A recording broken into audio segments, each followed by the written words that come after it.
चेत बसंत भला भवर सुहावड़े बन फूले मंझ बार।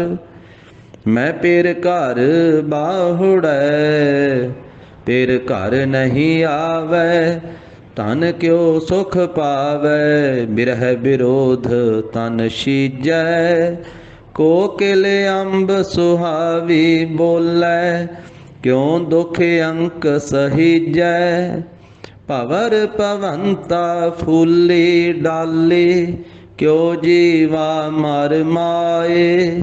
नानक चेत सहज सुख पावै जे हर वर घर धन पाए।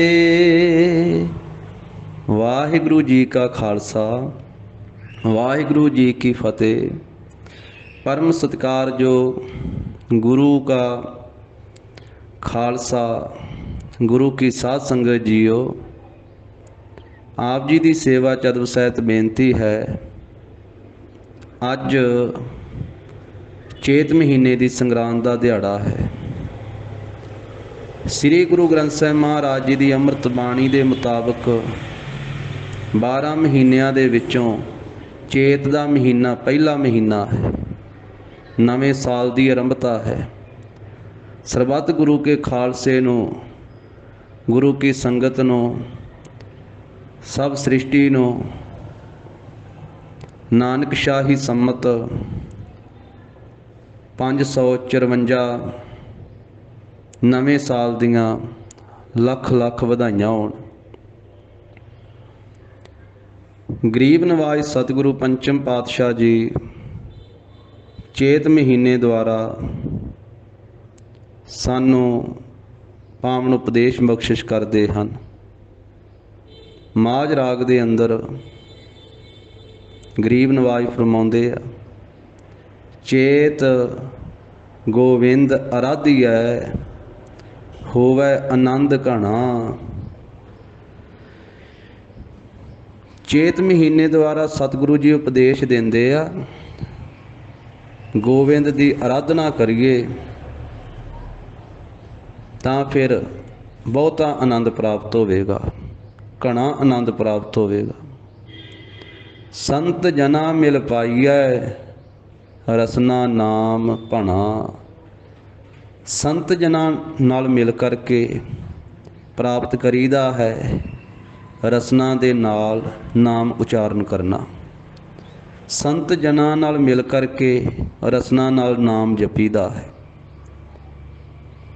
जिन पाया प्रभ अपना आए तिसह गणा। जिन्हां ने इस मनुखा जन्म दे विच चेत महीने दे विच, मनुखा जन्म भी एक चेत का महीना है, वाहिगुरू नूं चेते करन दा महीना है। सारी जिंदगी भी एक चेत का महीना है। चेतना है तो चेत लै निस दिन मैं प्राणी। छिन छिन औध बिहात है फूटे घट ज्यों पानी। मारे कहते चेते कर। जिन्हां ने इस मनुखा जन्म दे विच वाहिगुरू नूं पाया है, क्योंकि दे ही इस करके मिली है। भाई प्राप्त मानुख दे हुरिया गोबिंद मिलन की यह तेरी बरिया। जिन पाया प्रभ अपना आए तिसह गणा।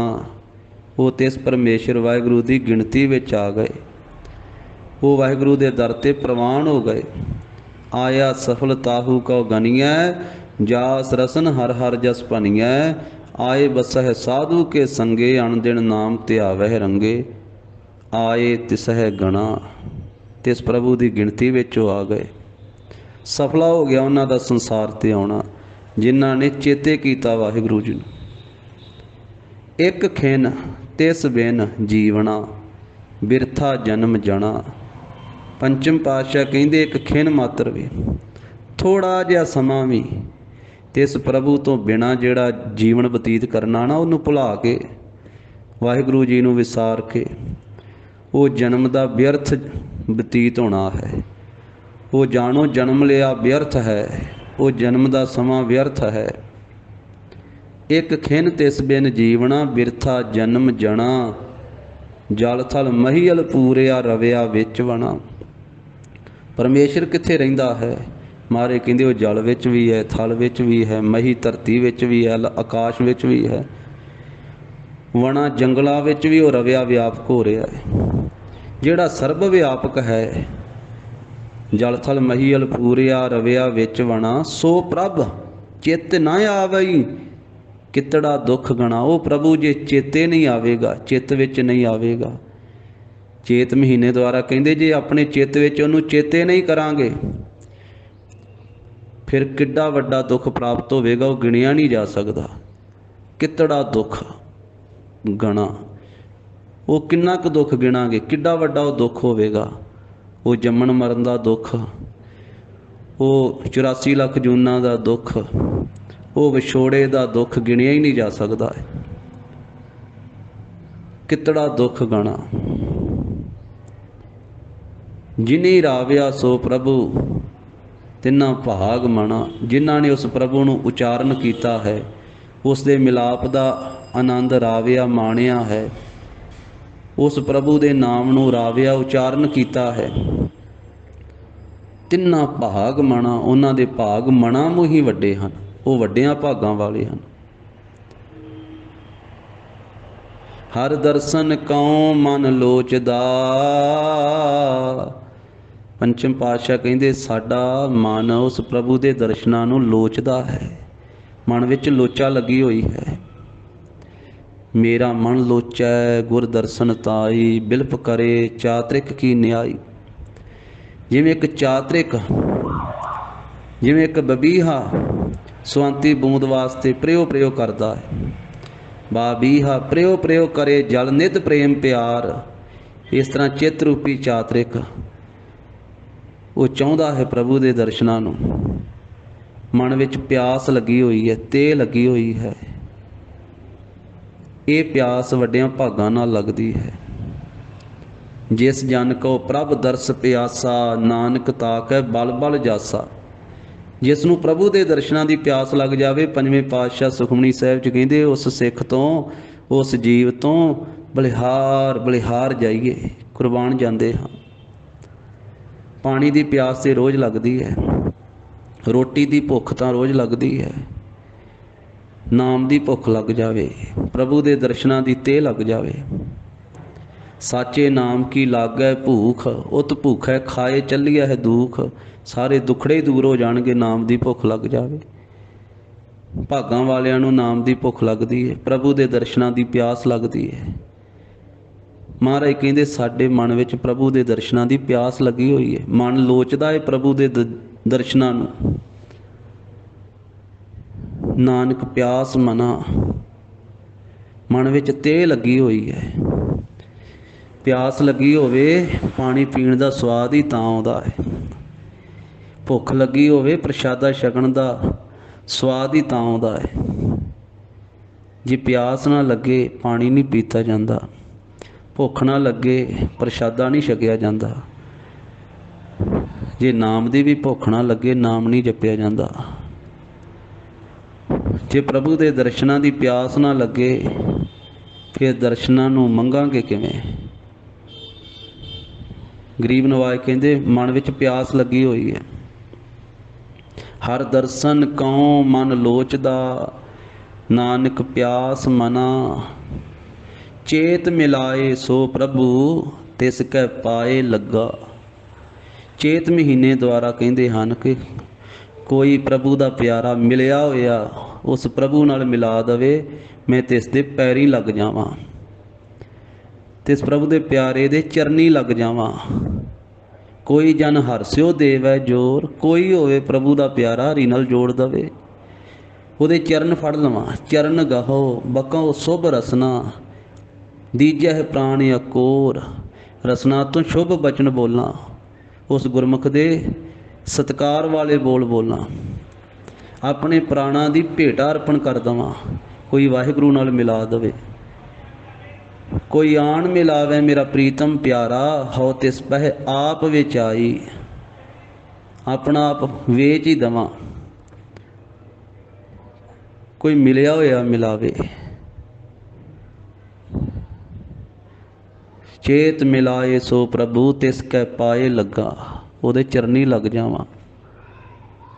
ਮਹਾਰਾਜ ਸਾਹਿਬ ਜੀ ਨੇ ਪ੍ਰਭੂ ਨੂੰ ਚੇਤੇ ਕਰਨ ਦਾ ਉਪਦੇਸ਼ ਬਖਸ਼ਿਸ਼ ਕੀਤਾ ਹੈ।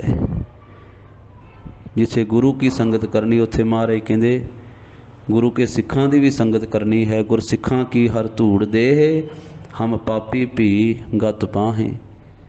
ਇਹ ਪਵਿੱਤਰ ਉਪਦੇਸ਼ ਸਤਿਗੁਰੂ ਜੀ ਨੇ ਬਖਸ਼ਿਆ। ਇੱਕ ਵਾਰੀ ਫੇਰ ਸਰਬੱਤ ਗੁਰੂ ਕੇ ਖਾਲਸੇ ਨੂੰ, ਗੁਰੂ ਕੀ ਸੰਗਤ ਨੂੰ ਨਵੇਂ ਸਾਲ ਦੀਆਂ ਚੇਤ ਮਹੀਨੇ ਦੀ ਆਰੰਭਤਾ 'ਤੇ ਲੱਖ ਲੱਖ ਵਧਾਈਆਂ ਹੋਣ ਜੀ। ਜਿਵੇਂ ਅਸੀਂ ਅੰਗਰੇਜ਼ੀ ਸਾਲ ਦੀ ਖੁਸ਼ੀ ਮਨਾਉਂਦੇ ਆ ਸਾਰਾ ਸੰਸਾਰ, ਪਰ ਸਾਡਾ ਗੁਰਸਿੱਖਾਂ ਦਾ ਸਾਲ ਗੁਰਬਾਣੀ ਦੇ ਮੁਤਾਬਕ ਚੇਤ ਮਹੀਨੇ ਤੋਂ ਹੈ। ਉਸ ਅੰਗਰੇਜ਼ੀ ਸਾਲ ਦੇ ਨਾਲ ਸਾਡਾ ਸੰਬੰਧ ਕੋਈ ਨਹੀਂ। ਆਪਣੇ ਭਾਈਚਾਰੇ ਨੂੰ ਬੇਨਤੀ ਕਰਨ ਵਾਸਤੇ ਇਹ ਗੱਲ ਕਹਿਣੀ ਪੈਂਦੀ ਹੈ ਵੀ ਜਿਵੇਂ ਅਸੀਂ, ਪਰ ਸਾਡਾ ਨਹੀਂ ਉਹਦੇ ਨਾਲ ਸੰਬੰਧ ਕੋਈ। ਹਾਂ, ਜਿਸ ਦਾ ਰਾਜ ਹੋਵੇ ਉਹਦੀਆਂ ਫਿਰ ਚੀਜ਼ਾਂ ਕਈ ਵਾਰੀ ਵਰਤਣੀਆਂ ਪੈਂਦੀਆਂ ਹਨ। ਅੰਗਰੇਜ਼ ਨੇ 100 ਸਾਲ ਪੰਜਾਬ ਦੀ ਧਰਤੀ 'ਤੇ ਰਾਜ ਕੀਤਾ ਹੈ, 1846 ਤੋਂ ਲੈ ਕੇ 1947 ਤੱਕ। ਖਾਲਸੇ ਦਾ ਰਾਜ, ਮਹਾਰਾਜਾ ਰਣਜੀਤ ਸਿੰਘ ਦਾ ਰਾਜ 1846 ਵਿੱਚ ਸਮਾਪਤ ਹੁੰਦਾ ਹੈ। ਖਾਲਸਾ ਰਾਜ ਦੇ ਅਖੀਰਲੇ ਜਰਨੈਲ ਸਰਦਾਰ ਸ਼ਾਮ ਸਿੰਘ ਜੀ ਅਟਾਰੀ ਹਜ਼ਾਰਾਂ ਸਿੰਘਾਂ ਦੇ ਸਮੇਤ ਅੰਗਰੇਜ਼ਾਂ ਦੀ ਫੌਜ ਦੇ ਨਾਲ ਮੁਕਾਬਲਾ ਕਰਦਿਆਂ ਹੋਇਆਂ ਫਿਰੋਜ਼ਪੁਰ ਜ਼ਿਲ੍ਹੇ ਦੇ ਵਿੱਚ ਫਤਿਹਗੜ੍ਹ ਸਭਰਾ ਨਗਰ ਦੇ ਵਿੱਚ ਉਸ ਜ਼ਮੀਨ ਦੇ ਉੱਤੇ 1846 ਵਿੱਚ ਅੰਗਰੇਜ਼ਾਂ ਨਾਲ ਜੂਝਦੇ ਹੋਏ ਸ਼ਹੀਦੀ ਪਾ ਗਏ। ਉਹਦੇ ਤੋਂ ਪਹਿਲਾਂ ਇਹਨਾਂ ਮਹੀਨਿਆਂ ਮੁਤਾਬਕ ਹੀ ਸਾਰਾ ਪ੍ਰਚਾਰ ਪ੍ਰਸਾਰ ਸੀ। ਫਿਰ ਜਦੋਂ ਸਰਦਾਰ ਸ਼ਾਮ ਸਿੰਘ ਅਟਾਰੀ ਵਾਲੇ ਸ਼ਹੀਦ ਹੋਏ, ਇਤਿਹਾਸਕਾਰਾਂ ਨੇ ਆਖਿਆ ਵੀ ਖਾਲਸਾ ਰਾਜ ਦਾ ਚੌਥਾ ਥੰਮ ਸੀ ਸਰਦਾਰ ਸ਼ਾਮ ਸਿੰਘ ਅਟਾਰੀ। ਸਮੇਂ ਸਮੇਂ ਨਾਲ ਪਹਿਲਾਂ ਬਾਕੀ ਥੰਮ ਡਿੱਗੇ। ਸਰਦਾਰ ਹਲੀ ਸਿੰਘ ਨਲੂਆ, ਬਾਬਾ ਫੂਲਾ ਸਿੰਘ ਅਕਾਲੀ, ਮਹਾਰਾਜਾ ਰਣਜੀਤ ਸਿੰਘ, ਕਹਿੰਦੇ ਇੱਕੋ ਥੰਮ ਸੀ। 1846 ਵਿੱਚ ਉਹ ਵੀ ਡਿੱਗ ਪਿਆ, ਭਾਵ ਸਰਦਾਰ ਜੀ ਸ਼ਹੀਦ ਹੋ ਗਏ। ਉਹਨਾਂ ਦੀ ਸ਼ਹੀਦੀ ਤੋਂ ਬਾਅਦ 1846 ਤੋਂ ਲੈ ਕੇ 1947 ਤੱਕ ਅੰਗਰੇਜ਼ਾਂ ਨੇ ਰਾਜ ਕੀਤਾ। ਈਸਵੀ ਸਨ ਜਨਵਰੀ ਫਰਵਰੀ ਵਾਲਾ ਉਹ ਇੱਥੇ ਪ੍ਰਚਲਿਤ ਹੋਇਆ। ਜਿਸ ਵੇਲੇ 1 ਜਨਵਰੀ ਹੁੰਦੀ ਹੈ, ਉਦੋਂ ਕਿਵੇਂ ਦੁਨੀਆ ਪੰਜਾਬ ਦੀ ਧਰਤੀ 'ਤੇ ਨਵਾਂ ਸਾਲ ਮਨਾਉਂਦੀ ਹੈ। ਪਰ ਜਿਸ ਵੇਲੇ ਗੁਰੂ ਗ੍ਰੰਥ ਸਾਹਿਬ ਜੀ ਦੀ ਬਾਣੀ ਦੇ ਮੁਤਾਬਕ ਇਹ ਚੇਤ ਦੇ ਮਹੀਨੇ ਤੋਂ ਆਰੰਭਤਾ ਹੁੰਦੀ ਹੈ, ਫਿਰ ਬਹੁਤਿਆਂ ਨੂੰ ਯਾਦ ਨਹੀਂ ਹੁੰਦਾ ਹੈ, ਫਿਰ ਕੋਈ ਕਿਸੇ ਨੂੰ ਵਧਾਈ ਨਹੀਂ ਦਿੰਦਾ ਹੈ। ਇਹਨਾਂ ਦੇਸੀ ਮਹੀਨਿਆਂ ਦਾ ਪ੍ਰਚਾਰ ਪ੍ਰਸਾਰ ਕਰੀਏ। ਇਹਨਾਂ ਨੂੰ ਦੇਸੀ ਆਪਾਂ ਤਾਂ ਕਹਿੰਦੇ ਹਾਂ, ਇਸ ਧਰਤੀ 'ਤੇ ਇਹ ਬਾਣੀ ਉਚਾਰਨ ਕੀਤੀ ਗਈ ਜਿੱਥੋਂ ਦੇ ਅਸੀਂ ਵਸਨੀਕ ਹਾਂ, ਇਸ ਦੇਸ਼ ਦੇ ਹਨ। ਇਹ ਗਰੀਬ ਨਵਾਜ਼ ਸਾਹਿਬ ਨੇ ਉਚਾਰਨ ਕੀਤੇ ਹਨ।